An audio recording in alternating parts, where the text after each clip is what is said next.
Hi friends. இன்றைக்கி மீன் வறுவல் மசாலா பொடி வச்சு மீன் வறுவல் எப்படி பண்ணலான்னு பார்க்கலாங்க. அதுக்கு ஒரு 2 கிலோ மீன் எடுத்துகிட்டு வந்திருக்குதுங்க. பாறை மீன் தாங்க. இதில் தலை, வால், அந்த பாகமெல்லாம் நம்ம குழம்பு வைக்க எடுத்துக்கலாங்க. மிச்சம் இருக்கிற மீனை நல்லா 2 வாட்டி 3 வாட்டி கழுவிக்கலாங்க. கழுவி தண்ணி நல்லா இந்த மாதிரி ஒரு ஹோல்ஸ் இருக்கிற இதில் போட்டுட்டோமா தண்ணி நல்லா வடிஞ்சிரும்.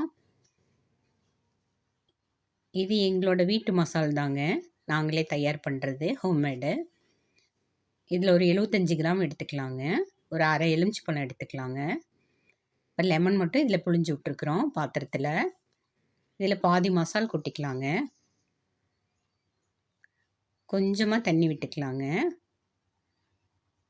பேஸ்ட்டு மாதிரி கலக்கிட்டு இப்போ மீனை வடித்து வச்ச மீனை அதில் கொட்டிடலாங்க. இப்போ ஒரு வாட்டி அதை கலந்து விட்டுருவோம். இப்போ மீதி இருக்கிற மசாலையும் அது மேலேயே போட்டு தூவி விட்டு அதையும் நல்லா கலந்துக்கலாங்க.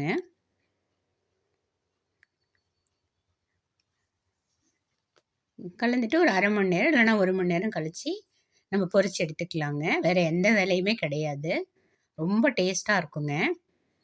இது எண்ணெயிலையும் நம்ம போட்டுக்கலாம், தோசைக்கல்லில் போட்டும் எடுக்கலாங்க. இது 2 வகையிலையும் செய்யலாம். மசாலா உதிராமல் சூப்பராக வருங்க. பாருங்கள், செம்மையாக இருக்குது பாருங்கள். டேஸ்ட்டு சூப்பராக இருக்குங்க. நீங்களும் வாங்கி சாப்பிட்டு பார்த்துட்டு எப்படி இருக்குன்னு சொல்லுங்கள்.